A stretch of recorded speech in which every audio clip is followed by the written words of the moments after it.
지난주에는 예수께서 목마르고 공허한 영혼들을 초청하셔서 성령으로 채워주심으로 영혼의 의식주를 해결해 주신다고 저희가 나눴습니다. 이 요한복음을 보면 여러 가지 특징이 많습니다. I am such thing. 그래서 예수님께서 나는 누구다라고 선포하시는 그런 아주 중요한 메시지가 있는데요. 6장을 보게 되면 예수님께서 본인은 생명의 떡이라고 하셨고요. 그 다음에 7장에 보면 예수님께서 본인을 가리켜서 생명의 물이라고 그렇게 하셨습니다. 오늘 본문을 보면은 본인께서 세상의 빛이다, 생명의 빛이다라고 선포하시는 내용을 보게 됩니다. 오늘 그 내용을 가지고 함께 말씀을 상고해 보려고 합니다. 우리 성경책 가지고 계신 분들 요한복음 8장 피시면 좋겠습니다. 요한복음 8장 1절부터 12절까지의 말씀 우리 함께 보겠습니다. 요한복음 8장 1절부터 12절까지의 말씀입니다.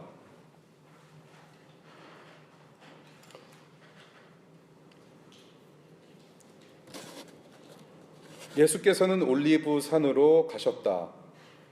이른 아침에 예수께서 다시 성전에 가시니 많은 백성이 그에게로 모여들었다. 예수께서 앉아서 그들을 가르치실 때에 율법학자들과 바리새파 사람들이 간음을 하다가 잡힌 여자를 끌고 와서 가운데 세워놓고 예수께 말하였다. 선생님, 이 여자가 간음을 하다가 현장에서 잡혔습니다. 모세는 율법에 이런 여자들을 돌로 쳐 죽이라고 우리에게 명령하였습니다. 그런데 선생님은 뭐라고 하시겠습니까? 그들이 이렇게 말한 것은 예수를 시험하여 고발할 구실을 찾으려는 속셈이었다.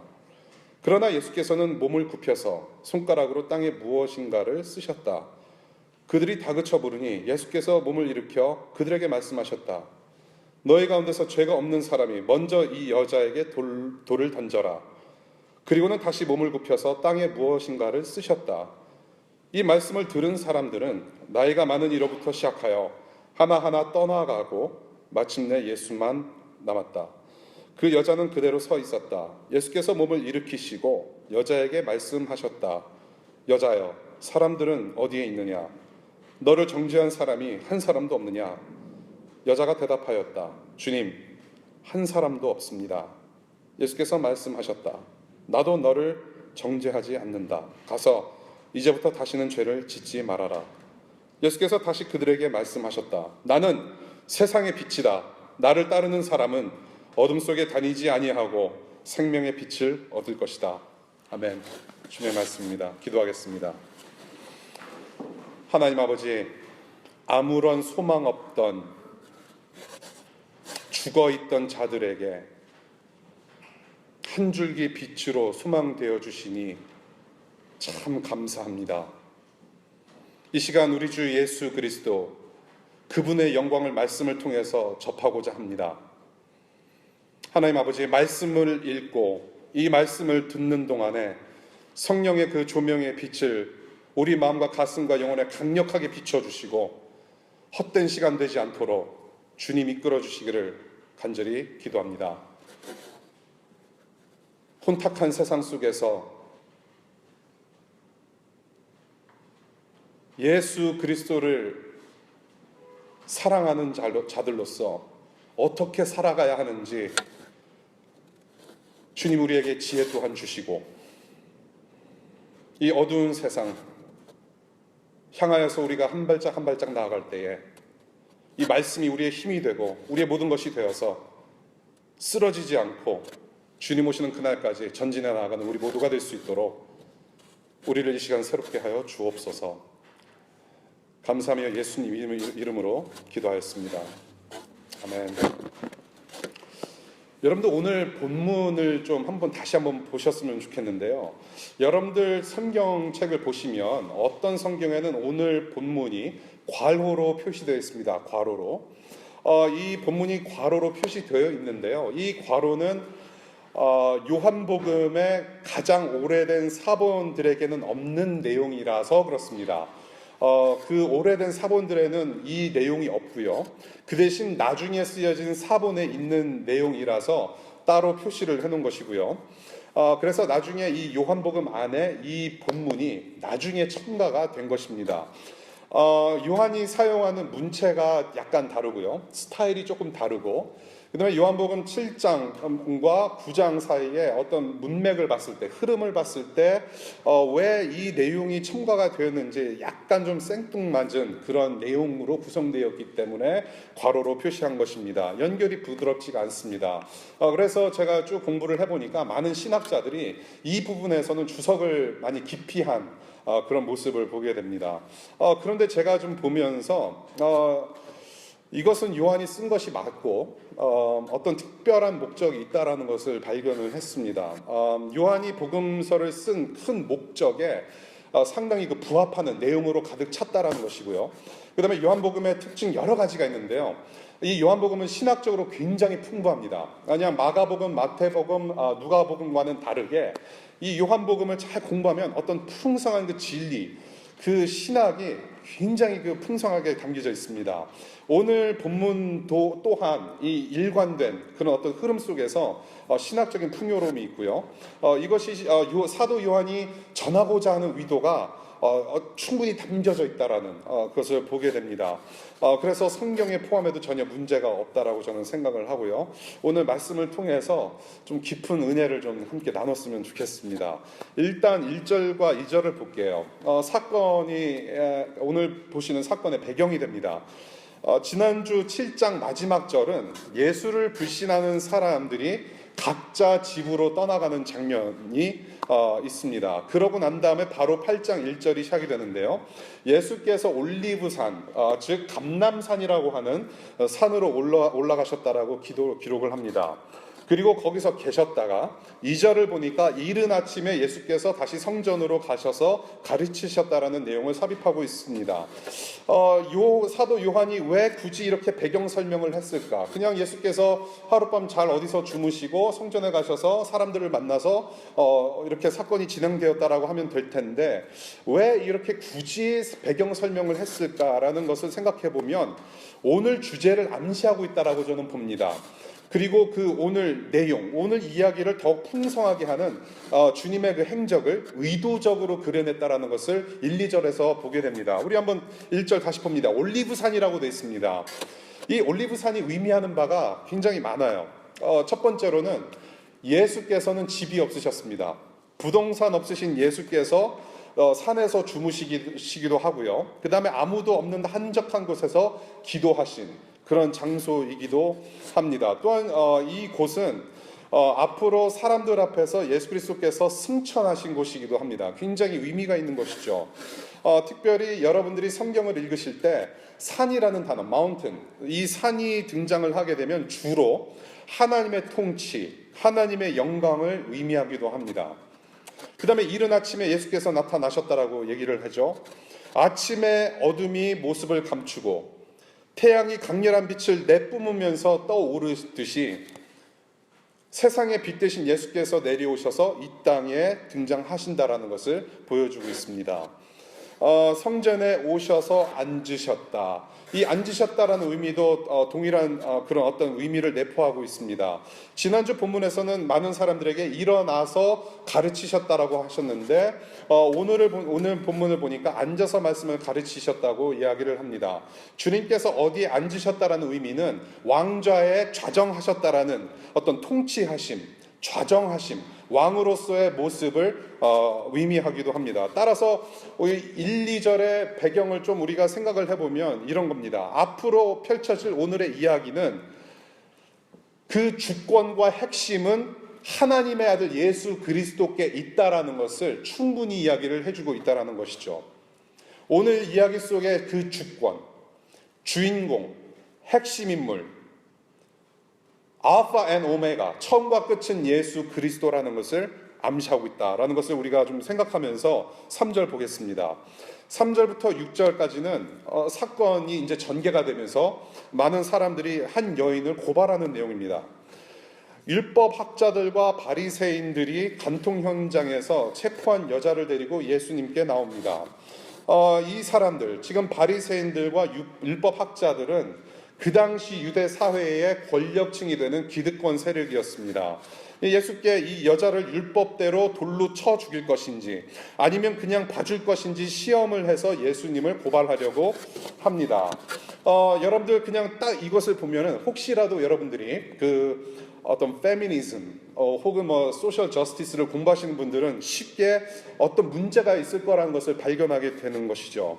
여러 가지 문제가 있습니다. 일단 함께 가늠한 남자는 여기 없습니다.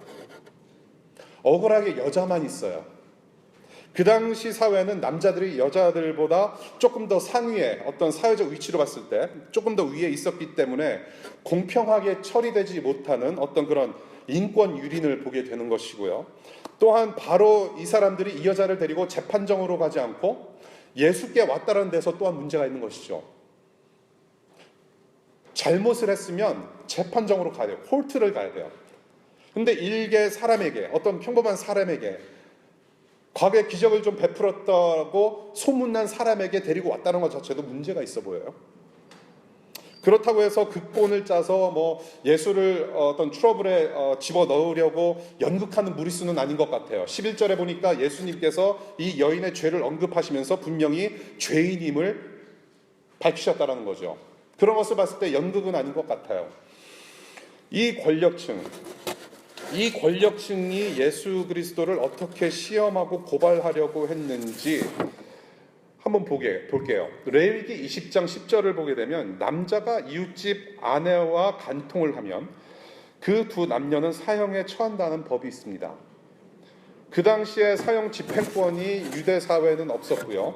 이 유대인들이 사형을 집행하려면 로마 제국에 의탁을 할 수밖에 없는, 허락을 받고 로마 병정들의 손에 의해서 집행을 할 수밖에 없었던 그러한 시대적 배경이 있습니다. 만약에 이 법대로 모세 율법, 이들이 믿고 따랐던 모세의 율법대로 사형을 집행하게 된다면 로마 제국의 권력에 맞선다고 예수를 고발할 것이고, 만약에 그냥 살려주자면 너는 모세 율법에 불순종한다고 유대 권력층에게 고발하면서 뭔가를 했을 거란 얘기죠. 그러한 시험에 문제가 있습니다. You got it? 만약에 돌로 치자라고 한다면 너는 로마 권력층에게 대항하는 것이고, 그냥 살려두자면 너는 말씀대로 순종하지 않았다 고발할 거란 얘기예요. 진퇴양난입니다. 어떻게 처리를 할 수가 없어요. 지금 그러한 순간에 있습니다. 지금 이 여인은 지금 수많은 사람들 앞에서 죄인으로 감당해낼 수 없는 치욕과 끔찍한 형벌을 지금 눈앞에 두고 있어요. 이러한 상황 속에서 예수께서 종교 지도자들과 가늠한 여인에게 어떻게 반응하셨는지를 좀 주목해 볼 필요가 있습니다. 그 다음 절에 아주 중요한 대목들이 계속 나오고 있죠. 6절 두 번째 파트부터 보겠습니다. 예수께서 몸을 굽히시고 땅에 뭔가를 쓰세요. 지금 이렇게 고발하려고 온 사람들에게 지금 뭐라고 말씀하지 않으시고 몸을 굽혀서 땅에다가 뭔가를 쓰세요. 근데 정말 재밌죠? 뭔가를 쓰셨는지, 무엇을 쓰셨는지 알 길이 없어요. 여러분들이 오늘 이 본문을 많이 보셨을 겁니다. 도대체 무엇을 쓰셨는지 모르겠어요. 저는 예수 그리스도를 다시 뵈면, 우리 주님을 다시 뵙는 날에 가장 먼저 해보고 싶은 질문 중에 하나가 이거예요. 조금 있다가 또 뭔가를 또 쓰세요. 근데 도저히 알 길이 없어요. 주님, 그때 뭐 쓰셨어요? 정말 뵙고 싶어요. 추측은 할 수 있어요. 추측은 할 수 있지만은 꼭 여쭤보고 싶어요. 그러시면서 예수님께서 이런 말씀을 하세요. 예수께서 죄 없는 자가 먼저 이 여자를 돌로 치라고 말씀하세요. 너희 중에 죄 없는 자가 먼저 돌로 쳐 죽여라.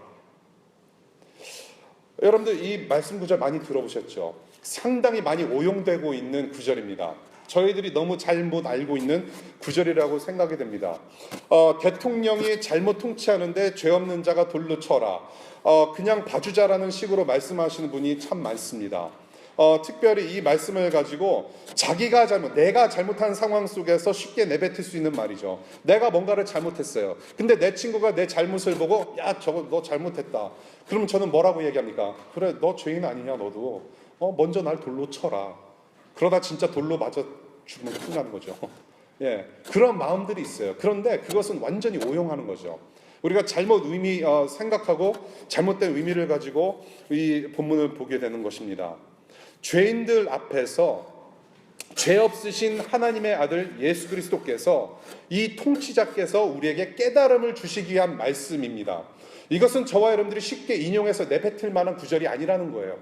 우리가 함부로 우리 인간 사회 속에서 우리가 동등한 입장에서 함부로 인용해서 내뱉을 수 있는 그런 정죄하는 말씀이 아니라는 것이죠. 이런 말씀을 하실 수 있는 분은 오직 예수 그리스도밖에 없음을 우리가 알아야 된다는 거예요. 이 당시 사람들에게, 이 말씀을 지금 보고 읽고 있는 우리에게 깨달음을 주시도록 하나님의 그런 아들의 권위의 입장에서 말씀을 하시는 거라는 얘기예요. 우리는 이렇게 말할 수 없다는 얘기죠.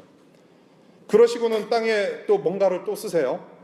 주님께 여쭙고 싶은 두 번째 질문이죠. 그런데 9절을 보니까 돌로 치라는 말씀을 듣고 이 쓰신 내용을 본 사람들이 떠나갔다라고 얘기를 해요. 주님께서 지금 뭔가 쓰시는데 나이 순서대로 한 사람 한 사람 뒷걸음질 치면서 떠나갔다라는 이야기를 하고 있어요. 그러면 조금 더 이 앞에 먼저 뭔가를 쓰신 것보다는 뭔가 조금 더 추측을 할 수가 있을 것 같아요. 예수께서 뭔가를 쓰셨는데 나이 순서대로 할아버지부터 어린 청년에게 이르기까지 순서대로 떠나갔다. 그러면 우리가 추측할 수 있는 것은 뭐냐 하면, 이 한 사람 한 사람의 죄를 알고 계신 예수 그리스도께서 이 사람들이 지은 죄명을 일일이 열거해서 쓰시지 않았겠는가? 양심의 가책을 느끼도록 이 한 사람 한 사람의 죄를 알고 계신 전능하신 예수 그리스도께서 열거하셔서 양심의 가책을 느끼게 하시지 않았겠는가? 저는 조금 더 나아가서 이런 생각을 해봤습니다. 이 가늠한 여자를 이 동네 여자를 보면서 이 남자들이 평소에 그 여자를 보면서 느꼈던 간음의 마음, 정욕의 마음, 그것까지도 일일이 드러내셔서 쓰지 않으셨겠는가라는 생각을 해봅니다. 아무튼 간에 뭔가를 쓰셨는지는 정확히 알 길은 없지만은 양심의 가책을 느꼈다라는 거예요. 이렇게 예수 그리스도께서 뭔가를 쓰시지 않고 뭔가를 쓰셔서 이 사람들이 떠나갔다라는 거, 그렇지 않으면 이 사람들이 그냥 떠날 리 없다라는 거죠. 양심의 가책이 있었다라는 거예요. 예수님께 창피를 주려고 이 사람들은 왔어요. 예수님을 고발해서 아주 시험에 들게 하려고, 아주 그냥 궁지에 몰아넣으려고 왔는데 오히려 이 사람들이 창피를 당해서 떠나가는 장면을 오늘 보게 됩니다. 이미 연약해버린 이 죄인을 이용해서 하나님의 아들을 시험하려는 사악한 사람들의 불의한 그런 양심을 찔러대신 거예요. 저는 이 본문을 보면서 이 예수 그리스도, 우리의 주님께서 보셨던 것은 무엇인가? 이 가늠한 여자보다는 오히려 이 여자를 데리고 와서 예수 그리스도 하나님의 아들을 시험하려고 하는 그 사람들, 그 종교 지도자들, 그 기득권 세력들, 그 권력층이 더 사악하다라는 것을 보셨다라는 거예요. 그 사악하심을 보셨다라는 거예요. 이 여자보다는 더 나쁜 사람들은 이 종교 지도자들이었다는 거예요. 누가 더 악한가? 이것이 예수님의 반응이에요. 양심을 찌르시고 물러나게 하셨다. 그 다음 10절과 11절입니다. 이 가늠한 여인에 대한 예수 그리스도의 반응은 또 달라요. 어떻게 반응하셨는가? 예수께서 이 죄지은 여인에게는 은혜를 베푸셨어요. 은혜. 이 죄지은 여인은 형벌을 기다리면서 치욕과 정죄와 저주의 어둠 속에서 지금 부르르 떨고 있습니다. 그러나 예수를 만나서 살게 됐습니다. 너를 정죄하는 사람이 없다고 하시면서 예수 본인도 나도 너를 정죄하지 않는다. 은혜를 베푸셨어요. 그리고 나서 이제는 다시 죄짓지 말라. 이 여인은 분명히 죄인이었죠. 그러나 은혜와 진리가 충만하신 하나님의 아들 예수께서 이 여인을 용서하시고 다시 일으켜 세우시는 사랑을 베푸셨다는 겁니다. 이 어둠 속에서 예수라는 빛을 만나게 된 거죠. 그래서 이 여인의 모습, 구원받은 여인의 모습을 보면 요한복음이 목적했던 것과 상당히 부합한 레슨을 우리가 지금 교훈을 지금 보고 있다는 것이죠. 이 세상에 오신 예수의 목적을 재차 확증하시는 주님의 말씀을 오늘 우리가 쭉 한번 훑어봤습니다. 우리 12절 한번 다시 한번 우리 한 목소리로 같이 읽었으면 좋겠어요. 12절에 주님께서 하신 말씀 시작. 나는 세상의 빛이다. 나를 따르는 사람은 어둠 속에 다니지 아니하고 생명의 빛을 얻을 것이다. 오늘의 말씀을 그래서 좀 요약을 하자면요. 예수 그리스도, 우리의 예수님, 우리의 주님은 세상의 빛으로 제약된 세상을 구원하시는 생명의 빛으로서 지금도 우리와 함께 하신다라는 것을 가르쳐주고 계세요. 우리가 믿고 본받아야 할 이 예수 그리스도의 모습, 정말로 소망 없었던 절망 가운데 있었던 예수 그리스도, 한 줄기 빛으로 찾아오신 예수 그리스도의 모습을 보면서 저는 두 가지로 추려봤습니다. 그러면서 두 가지로 추려보면서 저와 여러분들이 살아가야 할 어떤 삶의 방향, 우리는 이 땅에서 어떻게 살아가야 하는지 좀 많이 좀 스스로 질문했으면 좋겠다라는 생각을 좀 해봤습니다. 첫 번째 무엇이냐? 첫 번째 우리가 볼 수 있는 예수 그리스도의 모습은 예수님은 어둠을 몰아내시는 빛이라는 겁니다. 본인께서 생명의 빛이라고 얘기를 하셨을 때는 어둠을 몰아내시는 분이다. 빛이신 예수님의 등장으로 말미암아 어둠이 쫓겨나가는 것을 우리는 볼 수 있다는 것이죠. 2절을 보겠습니다. 2절을 보니까 빛이신 예수께 사람들이 몰려와요. 그런데 9절을 보니까 다시 그 사람들이 떠나갑니다. 예수 그리스도를 불신하고 죄악 가운데 있는 사람들이 떠나가요. 어둠이 떠나가는 장면입니다. 은혜와 진리의 빛을 등지고 어둠이 쫓겨가는 모습을 보고 있는 거예요. 이 빛과 어둠, 이것은 우리가 천국 지옥을 얘기하듯이, 하나님과 사탄을 이야기하듯이, 세상과 하나님 나라를 이야기하듯이 요한복음 전반에 흐르고 있는 어떤 흐름입니다. 빛과 어둠, 빛 대신 예수께서 등장하시니 어둠이 물러갔다. 죄악과 불의, 어그러진 세상의 어둠, 하나님의 뜻에 합당치 못한 모든 것들이 몰려나가는 그러한 광경을 오늘 보게 된다는 것입니다. 빛이신 예수 그리스도. 여기 혹시 여러분들 중에 뉴욕에서 살다 오신 분들 계신가요? 많으시죠? 뉴욕을 한 글자로 욕이라고 그러죠. 욕. 예. 뉴욕에서 살다 오신 분들은 아마 이런 거 많이 경험하셨을 거예요. DC에는 이런 거 많이 없습니다. 워낙에 깨끗한 도시라서. 뉴욕 아파트, 여러분들과 아주 친한 바퀴벌레 그리고 쥐 함께 동거하면서 사신 경험을 아마 하셨을 것 같아요. 바퀴벌레와 쥐. 저희 교우들 중에서도 뉴욕에서 공부하시면서 이 죄와 함께 동거하며 참 주님 보시기 아름다운 삶을 사신 분들 좀 계신 걸로 알고 있어요.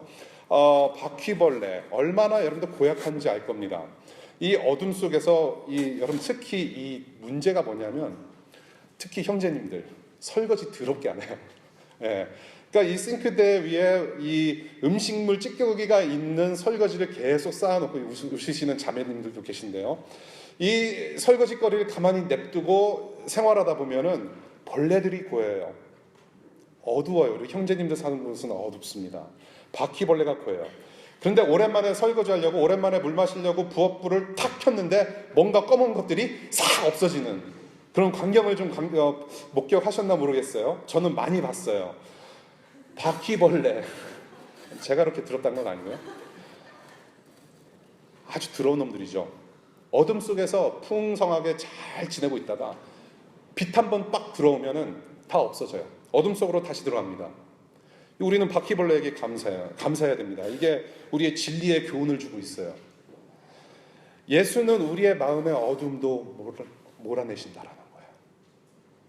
저와 여러분들의 마음과 생각과 우리 영혼 가운데 있는 내재되어 있는 어두움도 빛 대신 예수께서 등장해 주심으로 다 없어졌다라는 거예요. 예수라는 정말로 우리가 감당할 수 없는 빛을 경험할 때 우리의 죄가 드러나요. 우리가 말로 꺼내지 않아도, 누가 내 죄를 지적하지 않아도 이미 예수 그리스도라는 빛은 우리의 죄를 찌르세요. 찔러서 내보이세요. 그리고 또한 우리의 연약함도 드러내세요.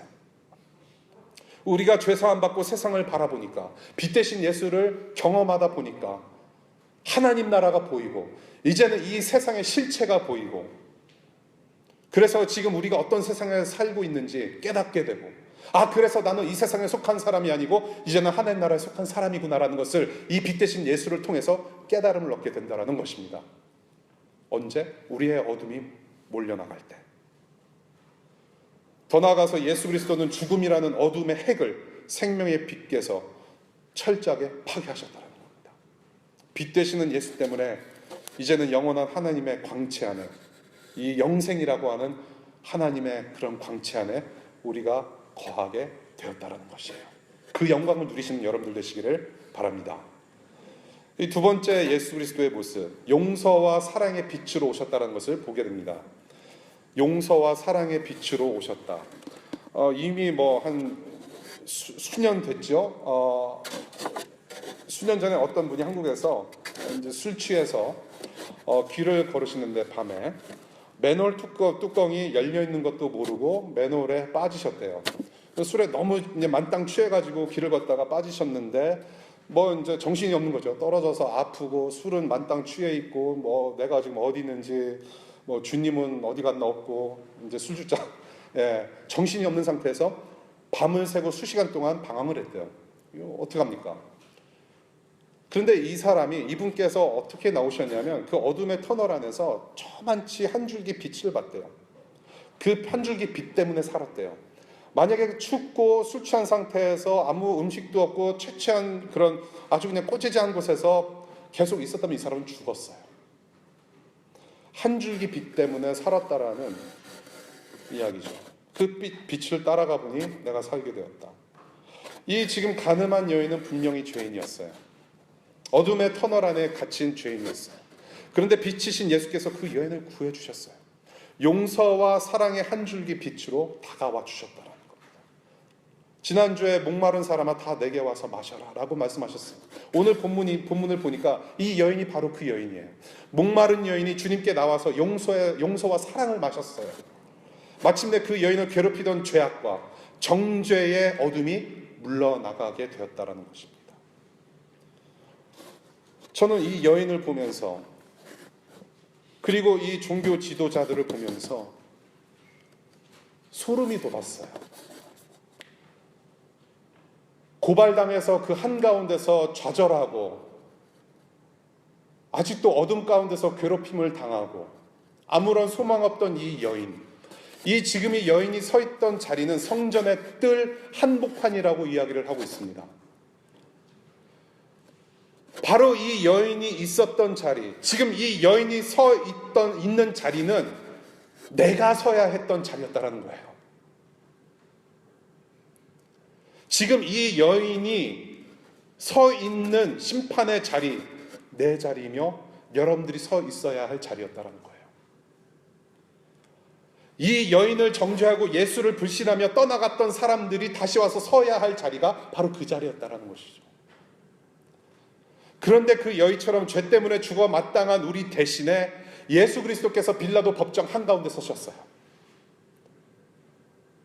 그 여인이 치욕당했던 것처럼 예수 그리스도께서 그 모든 치욕을 다 받으시고 골고다 언덕 한가운데 십자가에 못 박혀 서 계셨다라는 것이죠. 누구 때문에? 누구 대신해서? 저와 여러분들을 대신해서. 그래서 이 예수 그리스도께서 나 대신 서 계신 그 자리, 그 구원의 자리, 그 십자가, 이 예수 그리스도의 죽음을 생각하면 그 죽음은 빛이신 예수께서 발현하신 최고의 영광이었다는 것이죠. 저와 여러분들을 살려내시기 위한 예수 그리스도의 그 찬란한 영광, 그 한 줄기 빛으로 영원 형벌 받을 수밖에 없는 우리를 감싸주시고 구원해 내셨다라는 겁니다.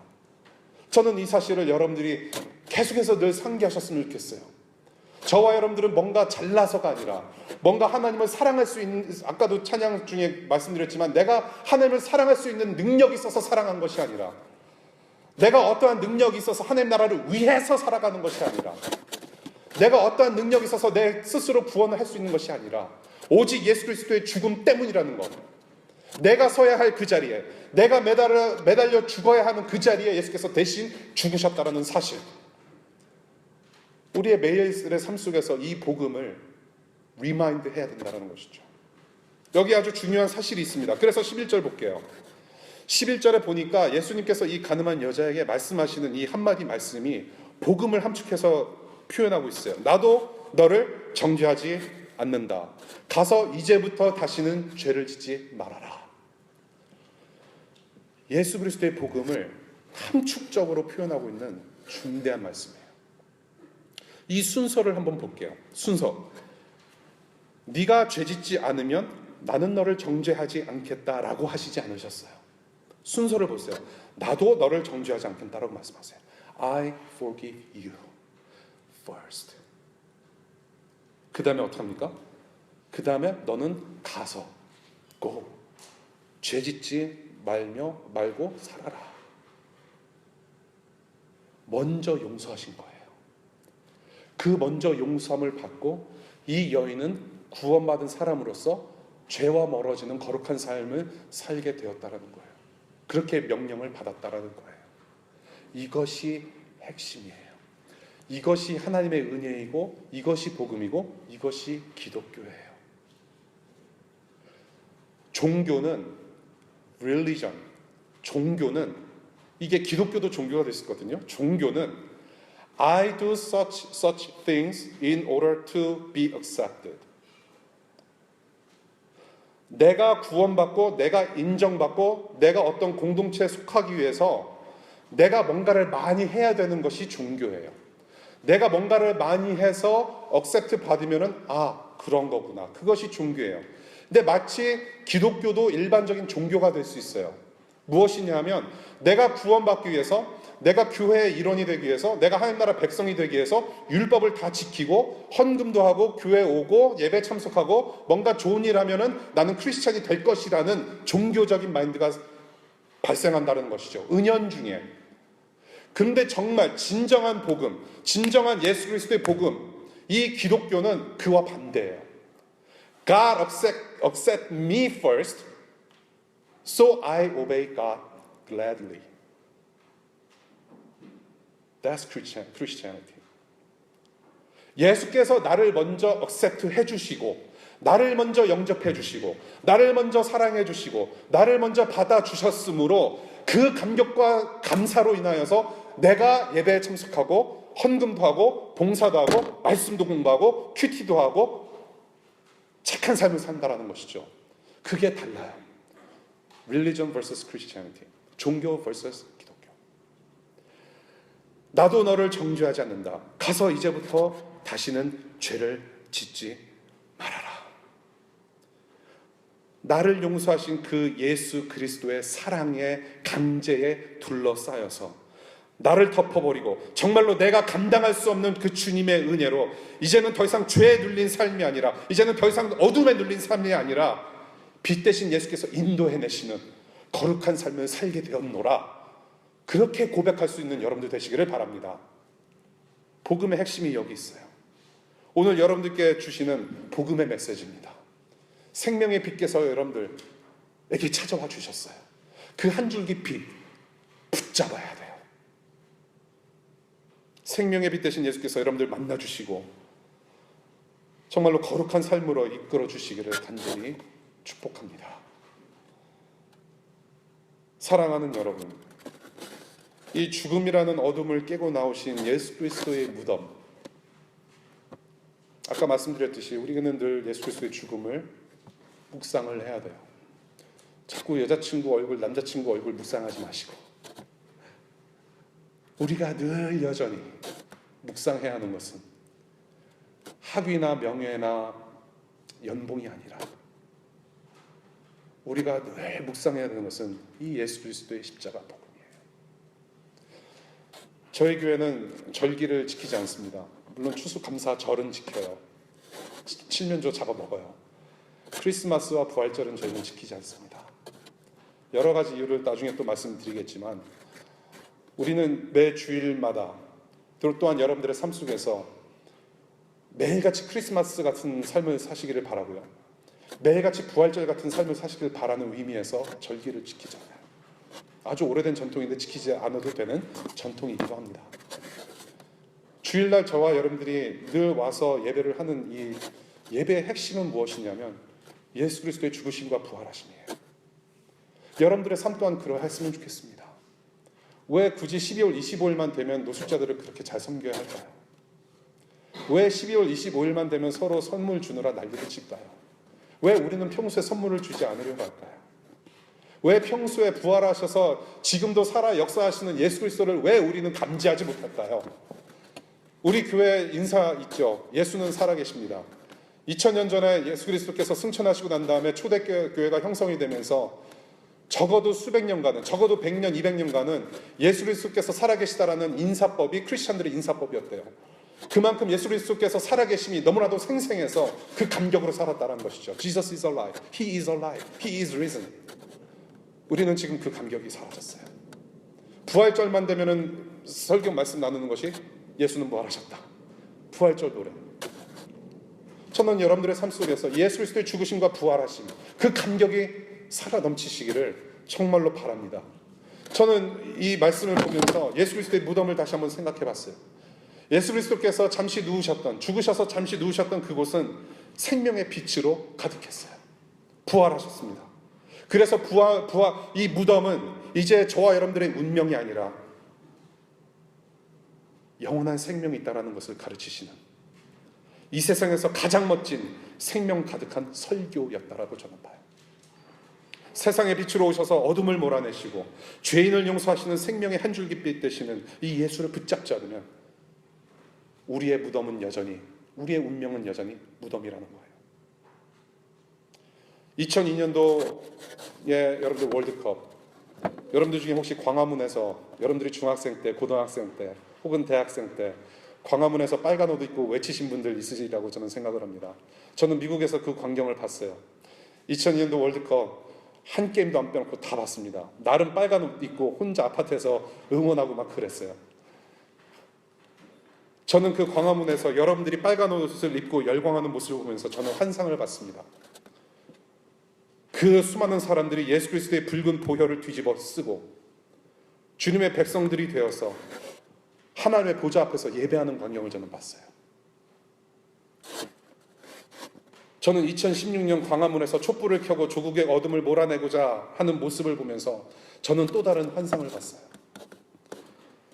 이 세상의 불의와 죄악과 어그러짐을 드러내고 예수의 빛으로 밝게 비추어 줄, 예수 그리스도의 빛으로 말미암아 하나님 나라를 이 땅에 건설해 나가는 작은 예수들 되는 여러분들의 환상을 저는 봤습니다. 이제 여러분은 빛의 자녀로서 어둠 속에서 이제 어둠 속으로 들어가야 합니다. 침투하셔야 돼요. 이제 저 문을 나가면 어둠 속으로 침투하여 들어가십니다. 조국과 미국과 열방에 가득한 어둠을 몰아내고 용서와 사랑으로 하나님 나라 생명력을 설파하는 영원히 꺼지지 않는 촛불 되시기를 간절히 축복합니다. 기도하겠습니다.